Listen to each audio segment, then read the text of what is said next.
ناو خدای مازن و دلوان خوشحالین که افریقیا ما پیشوازیا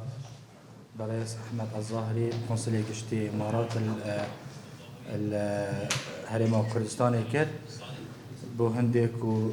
چند بابت که گریدای سنوری اداره سر بخوی از خو بابتین و برهنانی که عمل وی سنوری گل دولت امارات بیشن و برهنانت امارات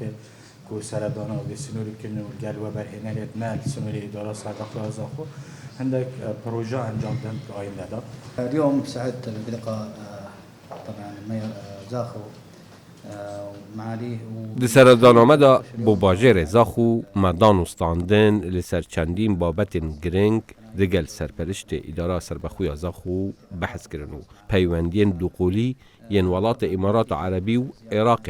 تایبت هرما کردستان هادنا بحث کرن بریانو که رکفتن ناورا امارات عربی و هرما کردستان هاتیه کرن جبو پیش اخستن و گشکرنا دام و دزگه میری هر وصا و برهنان یا ولات امارات الهرم کردستان و تایبت لباجر زاخو و برهنان دبیاو چاندنو پیشسازی و بیناسازی و گشت و گذار دهتا کرن پاشا روژکا باش بو باجر زاخو هیا باجر زاخو گلک یه گنجایه بو گشت و گذاری و سردانامه یا میدانی دا تأکید لویه که هاتیا کرن و برهنان دنابرا هر دو آلیان بهتا کرنو دبیاوین جدا جدا دا کار دنابرا ولات امارات عربی و هرم کردستان تایبت باجر زاخو بهتا کرن. نحن اليوم تم الاتفاق خلال هذا اللقاء